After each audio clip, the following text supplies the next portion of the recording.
Hello, welcome to today's webinar. We're going to wait a few moments because a lot of people are hopping in right now. But while we're waiting, we're going to launch an intro poll just to get to know our audience better and who's attending. So if you guys do see the intro poll on your screen, if you could please answer it to the best of your ability. And again, we'll probably wait a few more seconds to get started, again, as people trickle in.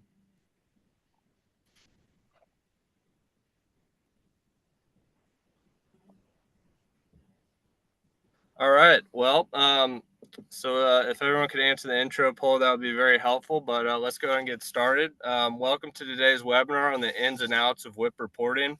A lot of construction professionals know from GCs to subs, from executives, financial lenders, project managers, and financial managers, the importance of the WIP report. So for the next 30 minutes, we'll give a 360-degree view of the WIP report. We'll go through what goes into the WIP report, walk you through revenue recognition calculations, what comes out of the WIP report, how to get an accurate WIP report, and advanced analysis and techniques. If you guys have any questions, please drop it into the Q&A and we'll circle around to it. So a lot of people on here that do use ProNovos are probably familiar with Kevin Bright, but Kevin, I'll let you introduce yourself.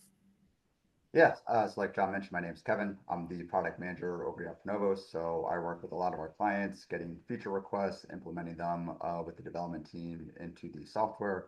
And then prior to my time at ProNovos, I was actually a project manager in the construction industry, did that for about 7 years. So I got a background in both construction and the software world. And then I'll pass it over to our guest of honor today, Chris Mast, to give a quick introduction.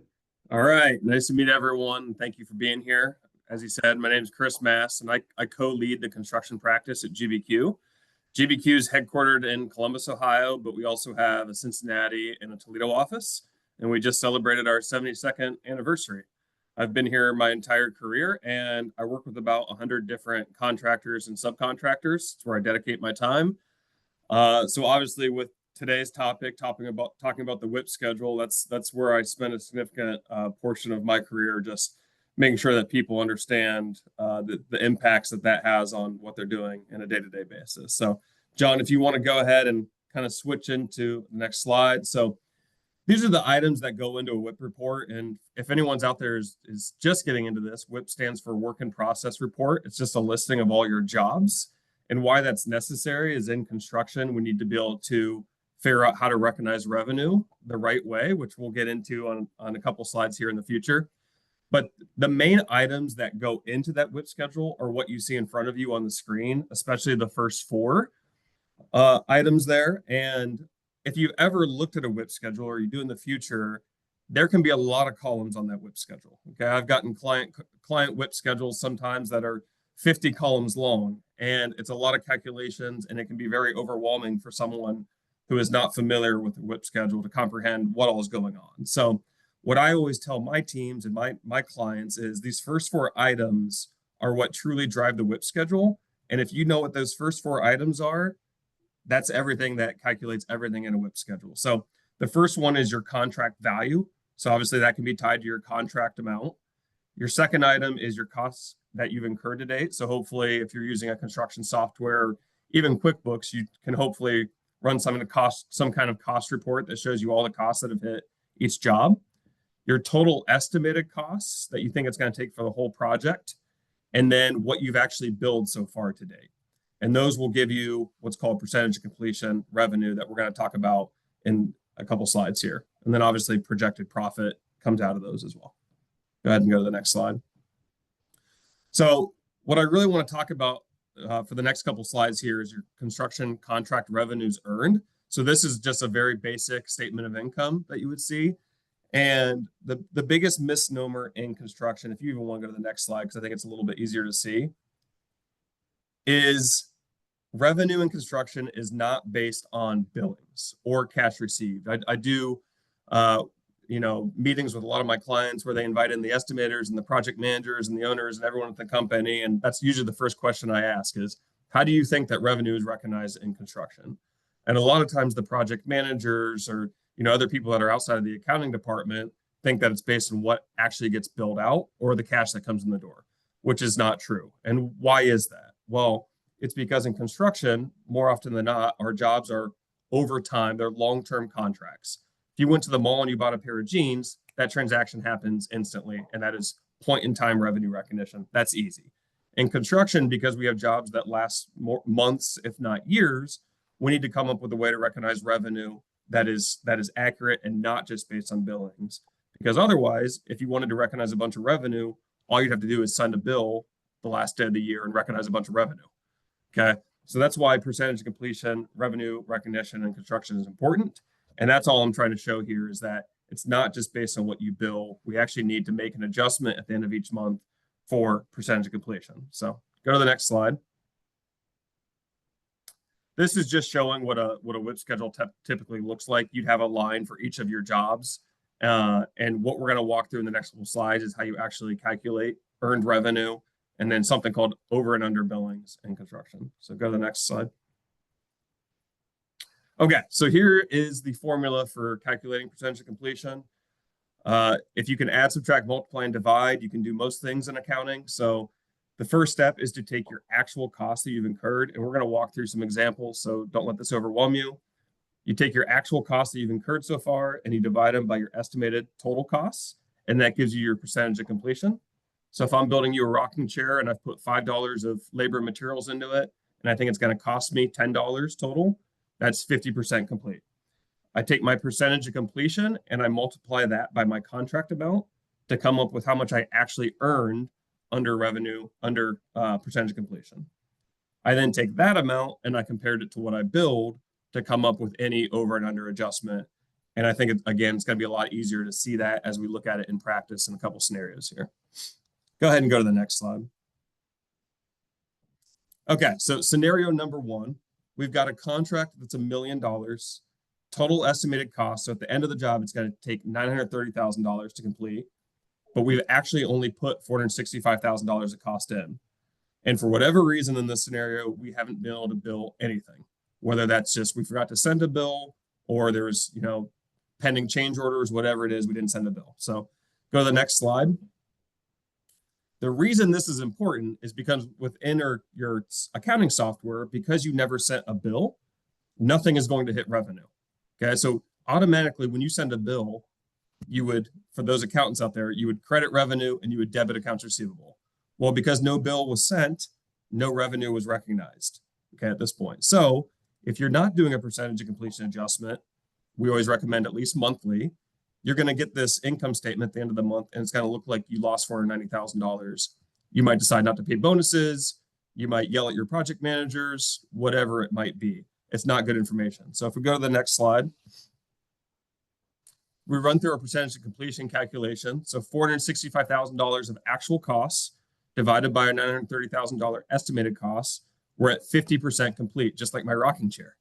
So 50% complete times your $1 million total contract, we have earned $500,000 of revenue based on percentage of completion. We compare that $500,000 to what we actually billed, which in this case was zero for whatever reason.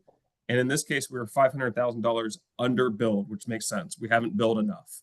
And so if you go to the next slide and we look at our income statement, what we need to do is we need to post an adjustment at the end of the month to increase revenue, $500,000. Just again, for the accountants out there, the other side of that is going to be an asset account called underbillings. And then now our income statement looks a lot more in line with what actually happened. It's a matching of your costs and your revenues. Okay, go to scenario 2, John. Okay, in the second scenario, we still have $1 million contract. Now our estimated costs are still $930,000, but in this instance, we have incurred no costs. And somehow, which is a good thing, we're able to send a bill for $500,000. Sometimes an owner will let us, finance the project by sending a bill early, which I know some of you are saying that never happens to you. So if we actually look at our statement of income, because we were able to send a bill, the accounting system credited revenue and debited accounts receivable, and it looks great. We've got, in this case, net income of $475,000. But because we never actually incurred any costs, we know that that's not really accurate. We didn't make $475,000. But again, a contractor is only looking at this and not taking percentage of completion into account. They might pay out bonuses. They might go buy, some yacht or something else with their money because they think they had a really good month. So next slide. We run through our percentage of completion calculation. And because we've incurred no actual costs, our percentage of completion is 0. We multiply that by our contract amount and we've earned no revenue. So we compare that to what we've billed. And in this case, it's the opposite scenario. We are actually overbilled by $500,000. Okay. So if you go to the next slide, what we need to do in our actual accounting system is we need to post a manual adjustment to decrease revenue, which would be a debit for you accountants. And we would credit a liability account or a deferred revenue account called overbillings in this scenario. So again, it gets our income statement to look a lot more in line between the revenue and the actual expenses that were incurred so that we can make good business decisions. Okay, I've got one more scenario for you, scenario 3.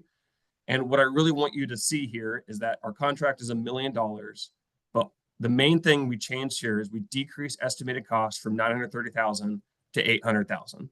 And that could be legitimate in some cases, but what I really want you to see is the impact, and this is just one job, that decreasing your estimated cost from $930,000 to $800,000 has on revenue recognition. So we've still got actual costs of $465,000, and in this case, we've got billings of $500,000.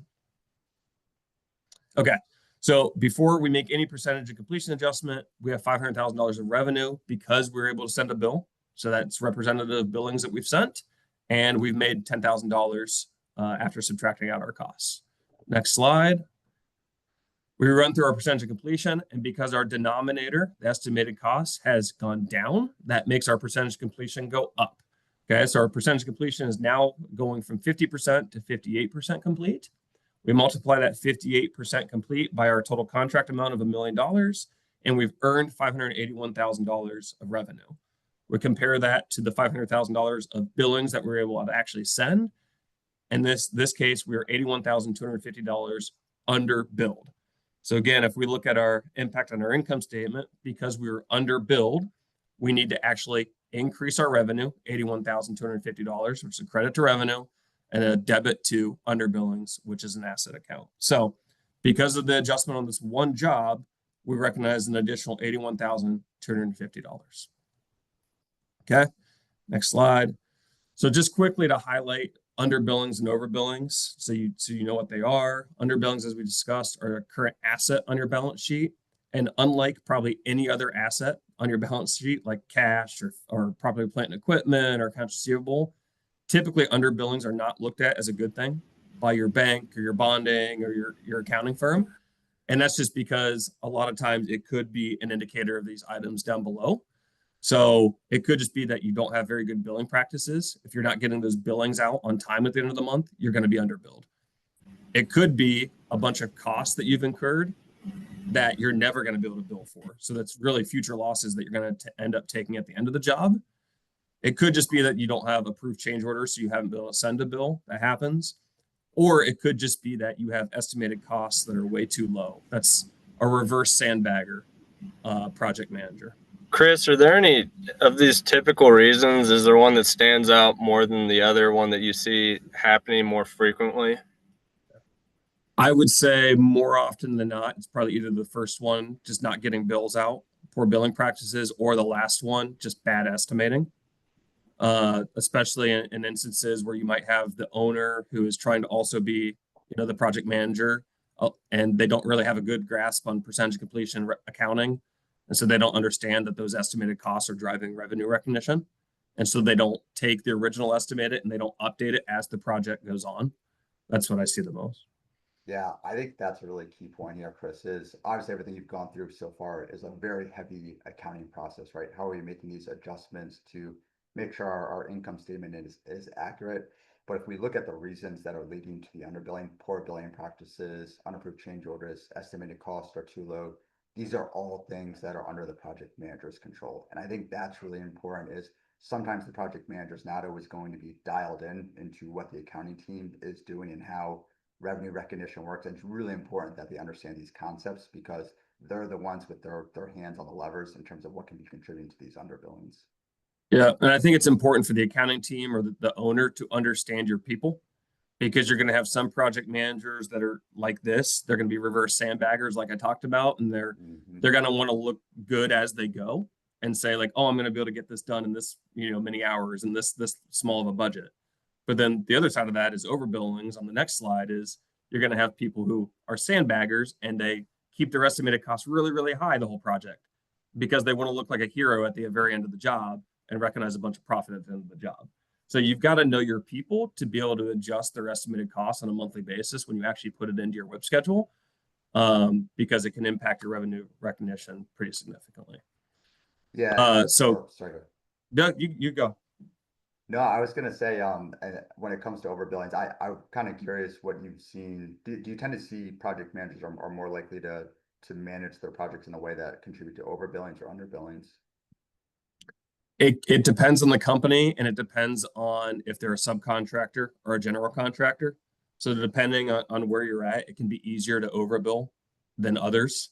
So it's pretty dependent on the client that I work with, to be honest. But most of my clients know that overbillings lead to cash flow, and so they try to be in an overbilled position. Yep. But the underbillings are the ones that stand out more as a risk, and they get more questions, not only from me as an auditor, but from the bank and the bonding companies as well. Because even though an overbilling is a liability, which most people think of as bad, we like overbillings. It means you sent a bill and you hopefully got the cash. And as long as you're holding on to that cash, that's not a bad thing. So I cannot tell you how long it took me to understand that as a project manager, that while overbillings are a good thing, that they are technically concerned or considered a liability. I think that makes total sense in the accounting world, but from the project management world that I came from, a good thing being called a liability was a very confusing point that I took a while to get my head wrapped around. Sure. And so again, a couple things that lead to overbillings are the general contractor, if you're a subcontractor, or the owner allowing you to just bill ahead because they know that, especially on big projects, it can be hard to finance the projects. And then you could just be, like I talked about, a sandbagger and keeping your estimated costs way too high, hoping that you can just look like a hero at the end of the job. Chris, we got a question from Jessica. So is it not good to be conservative on your estimated costs and recognize the deferred profit towards the end of the job? So all things being equal, it is very hard. It's impossible to estimate your jobs perfectly, right? I have to estimate my audits, and it's really hard for me to estimate how many hours go into my audits. And so I can only imagine how hard it is to do it with materials on top of that. What we always say is we want it to be as accurate as possible with a slight lean towards being conservative. Okay. So you don't want to have huge write-ups at the end of the job. It's definitely better to be conservative, but from a tax perspective, and I'm not a tax expert, from a tax perspective, there is something called a look back calculation. And so if you don't recognize enough revenue, let's say when the project starts in that year, and you then at the very end of the job in the next year have a huge write-up, well, you didn't pay enough taxes the year before, in theory. So they could go back and give you penalties and interest on that. And then from an auditing standpoint, if you have a material change and that write-up, at times I have to put a footnote in your financial statement saying your estimates weren't accurate the year before. So it's definitely good to be conservative, but you have to be careful how big those changes are. Chris, another question from Tiffany. How do you recognize T&M jobs on the WIP schedule? So it depends on how big those jobs are and how long they take. So we have customers that treat it different ways. If you've got a big T&M job that lasts a long time, you could just determine, okay, all T&M jobs on general come in at like a 20% margin, and you could put it on your schedule that way and recognize revenue over time. Or if they happen relatively quick and they're not very big, I would just recognize it as you're billing and the cash received. So the next thing I'm kind of curious on, Chris, and again, this is me coming from my project manager world. I was always kind of curious. I got beat up so much on, hey, my estimated final cost, my over under billings. To me, I understood it's important in the accounting world, but to me, it seemed like numbers on a paper. Could you kind of elaborate on what are some of the practical reason that it's really important to make sure that these numbers are accurate? Yeah. So for one, it's required, right? From a generally accepted accounting principle standard. That's why I exist, because but it's supposed to help the users of the financial statements and support the users of the financial statements. So if you even just think about a public company, if you're going to invest in Apple stock or Microsoft stock, you want to be sure that their financial statements are accurate, right? I know a lot of us probably were not looking at those things when we're making our investment decisions in our 401ks or whatnot, but in theory, that's why auditors exist, is to make sure that people can look at a set of financial statements and make good decisions. And typically for contractors, that's the company management, again, whether you're going to decide to do things like bonuses or not. Bankers, they want to decide whether they're going to give you a loan or not.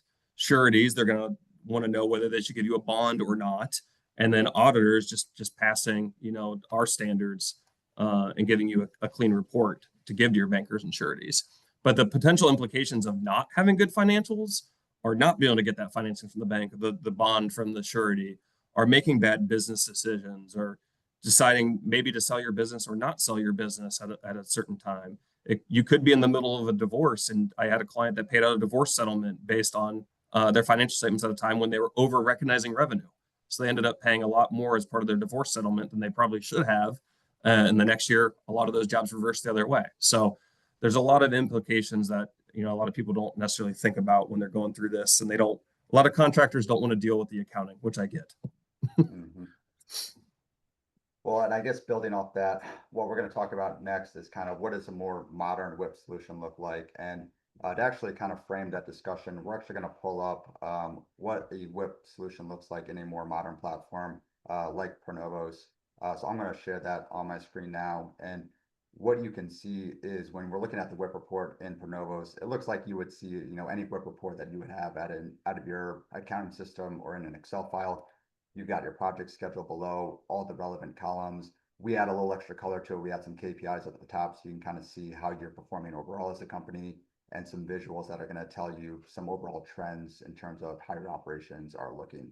But one thing that's really important to note is when you're using a platform like ProNovos to do your WIP report, one of the real benefits to it is that it's automated. So that means that you are not having to export out of your accounting system, upload any Excel files, do any manual data manipulation.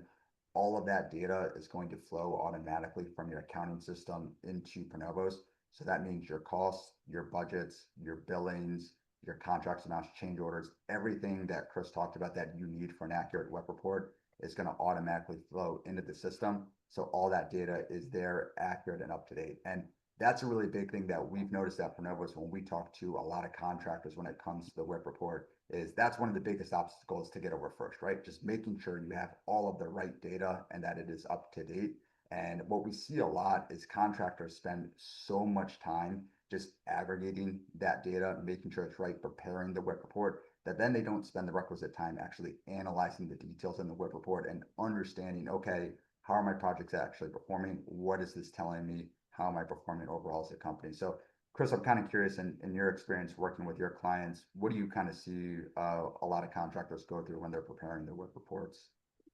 Yeah, so it depends on size, but probably 90 to 95% of my clients use an Excel WIP schedule. And so I think ProNovos is really the future of the WIP schedule, because we spend a significant amount of time at a lot of my clients trying to reconcile the WIP schedule. And when I say reconcile, because it's in Excel, I need to make sure that everything ultimately ties back to your accounting system. Okay, I need to make sure that revenues and costs for the current year tie back. And because these jobs last multiple years, a lot of times the data that we get from our clients is just job to date information. We need to be able to break down revenues and costs by year, because the only way to make sure that we have a complete and accurate WIP schedule is to be able to tie it out to your income statement and your balance sheet for each year. Okay. So that's probably the challenge that I run into the most, and where we spend the most time on our audits and our reviews is trying to reconcile client WIP schedules. And that's what I love about this is those columns down below, you can actually filter by those, and it makes that reconciliation a lot easier. And then the only other note I would make here, Kevin, is one of the first couple slides, I talked about how many columns there can be in some of these WIP schedules. That's what you see here. All of this is good information. And ProNovos has even more that you can add to this if you see that edit columns button. The information is all here, but remember, all of this is driven by those 4 items that we talked about: your contract amount, your estimated costs, your actual costs, and your billings. Everything else is just additional information that you need. So don't let it overwhelm you. Yeah, I'm really glad you touched on that. And that's something we've noticed a lot, because we've talked to a lot of contractors. We've seen a lot of versions, as I'm sure you have too, Chris, of what different WIP reports could look like, right? If you're an electrical contractor, you might care about different variables or data points than if you are a general contractor. So we have this edit columns here where you can really make it your own. You can add to the column list. We have over 80 different KPIs that you could add to your WIP report. You can rename them if you have slightly different nomenclature. You can reorganize them. And one other thing that's really nice is you can save different versions of your WIP report. So you can have, hey, here's my very, just the 4 columns that Chris mentioned that I know I need to know. And here's a version of it that has all 50 columns that has all the additional insights into the project. So you can create different versions, add columns, remove them, really make it your own. And then the other thing that's really important to note here is a lot of WIP reports, when you're doing it in Excel, it's a snapshot in time, right? Chances are it's basically, it took you weeks to get to together or put it together. The data is finite. It's really, what did that data look at one time? With a system like ProNovos, you've got these filters here where I can go back and use this through date filter and say, okay, what did my WIP report look like at the end of 12/31 last year? What did it look like at the end of Q1 3/31? And I can use that through date to actually see what the WIP report looks like at each point in time, so you can get those year-to-date revenue numbers that Chris mentioned that are so critical. So Chris, I'm kind of curious, if we were to pull a WIP report up like this and you were working with one of your clients, what's one of the first things that you start to zero in on to kind of assess, how are things going with that client? So typically our procedures to identify, so again, contract amount, really easy for me to audit. I just look at a contract. Actual costs, I can look at your actual cost by job right out of the GL.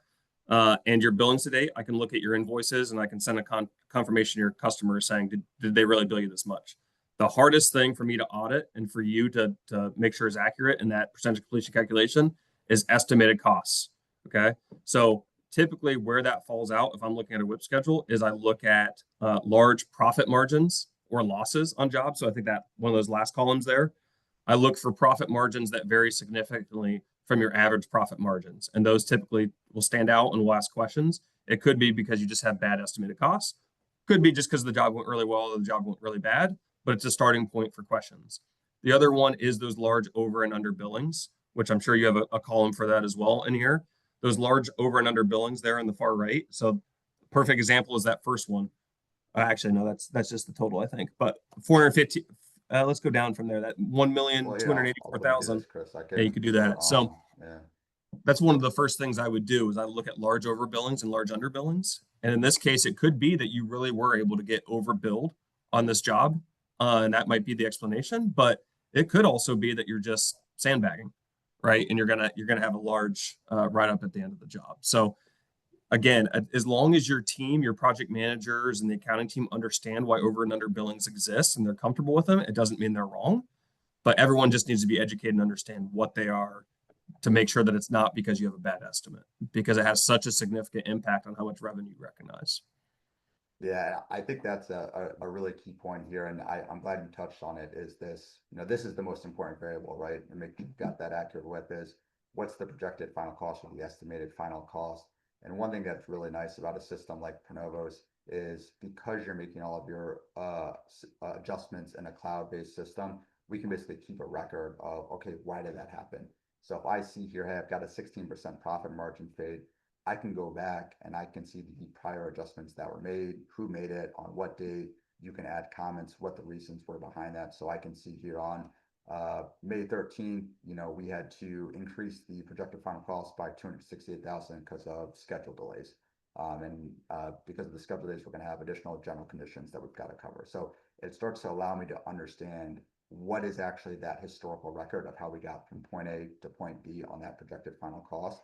And then tying into that, right, a lot of times that projected final cost, it's not a number that comes out of thin air. Of course, the project manager is going to be really working on making sure, hey, what do I actually think I'm going to spend on that? And one of the tools that we have in the system that complements the WIP is our cost forecast tool, where it will give the project manager basically their entire budget broken out by cost code, cost class line item.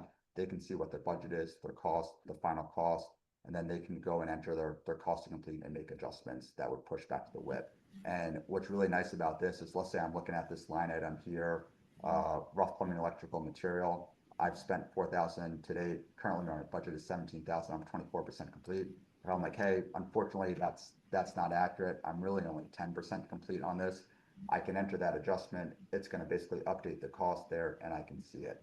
And one of the things that you can do in the system is you can actually set up rules to create hey, if I make an adjustment above a certain number, I'm going to prompt the project manager to select what's the root cause and what's the reason behind that. So you're capturing all that good information of not only what was the final cause, but why did it ultimately become what it did. That's one of my favorite features of the platform is that root cause analysis. It's valuable in so many different ways. Internally at the client, it's valuable because you can run that by job and see why a job went really well or a job went really bad. You can also run it at the company level. And so that you can kind of, you can have a meeting with your PMs and say, this PM is, this is why their jobs are going so well. Here's the root cause. Here's why they had write-ups. You can talk about why jobs didn't go well as a company. And then from my perspective, when I ask why a job went really well or didn't go well, because I'm asking about gross profit margins, all you have to do is run that root cause analysis report on that job and say, here you go, here's why. So it just makes everything very easy. We'll do a quick time check. We're at the 30-minute mark, but we'll keep going and wrap this up. I see we do have a handful of questions, but we'll also launch a poll for those that might be interested in seeing ProNovos. You've seen the WIP report. We're currently showing the cost forecast, and there's also the revenue forecast and insights into cash flow that ProNovos offers as well. So just wanted to get this poll off, but I'll let you guys continue. And then, again, we'll circle around to the questions once you guys are ready. Yeah, no, I'm really glad you mentioned the root cause, Chris, because that was always one of my favorite things too. I can't tell you back in my project manager days the number of times I would sit in meetings at the end of a project and the project did not go well. It went over budget, and everyone would say like, "Well, what happened?" And the foreman would point his finger at the project manager would point his finger at the estimator, and everyone would kind of collectively shrug because if you've got a project that's going 2 years long, who's going to remember 18 months ago if you had, a very legitimate reason why you went over on a certain line item. So capturing that data in real time can be a really valuable thing to make sure you have a good feedback loop to make sure you're improving on future projects. And ProNovos gives you the data and information to have those meetings. I find a lot of times those meetings don't even happen. Even internally at, where I work, we don't have those job wrap-up meetings. But ProNovos makes it easy to have those meetings because the data is there. You don't have to do a lot of work manipulating data to do it. Yep. Yeah. Well, I can go all day talking about different features we have in ProNovos here, but webinar today is meant to be on the WIP report. So Chris, I'll give you kind of last words if there's anything. Well, can we power through a few questions? We got some. One is from an anonymous attendee. Is there a point where overbillings or front loading becomes an issue? Yeah, I mean, again, it just goes back to if you're not keeping the cash, right? I think it's always good to get an overbilling out there, a bill out there so that the cash can come in the door. But if you're getting that cash and then the owner doesn't understand their financial statements, they just see a bunch of cash sitting on their balance sheet and they think they can go use that to go out and buy new equipment or take a distribution out of the company because the company is cash rich, that becomes an issue. So you need to really make sure you see your cash flow that's coming in and your job costs that are going to be required, the cash that's going to be required to finish the jobs, right? So it's, in my opinion, always good to overbill, but you really have to understand how much cost you have upcoming as well. Mm-hmm. All right, we got a question from Zach. Would you handle unit-based contracts the same way as T&M? We have significant swings in contract values due to contracts that are paid on actual units completed versus planned. Yes, I would. And same with service contracts. All right. But if you want, if anyone wants to discuss these things in more detail, I'm obviously available. It's a lot easier to talk through things in more detail if you. Yeah, we will. Yeah, we will share the recording of this with everyone, and we'll include Chris's contact information in there. We have one more question from Drew. Thanks all project managers that come from the field and not your traditional CSM grads. If you could send a new PM to a class to get a handle on this material, where would you recommend?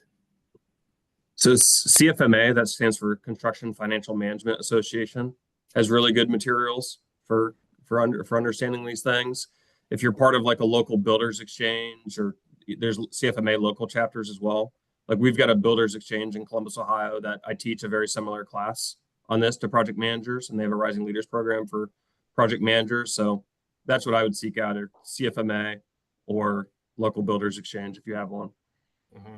And Drew, there also are workflows built into ProNovos to help PMs understand. And there's also what we call tooltips that's built in so people can understand calculations, and some material that we produced at ProNovos that is also very helpful. So, Or ask your CPA. I mean, like, or I'd be willing to do it because your CPA should understand this stuff and be willing to teach it. yeah. So. But I guess with that, if there are no more questions, we can wrap this up. Definitely appreciate everyone attending. And again, you all will get a recording of this probably by tomorrow. And we'll also include Chris Mast email in there. So feel free to ask him any questions. He's there for it. So he's also a big Bitcoin guy. So if there are any Bitcoin people out there, he could talk about that all day. That'll be next webinar. Yeah. So, well, thank you everyone for attending, and everyone have a good day. Thank you.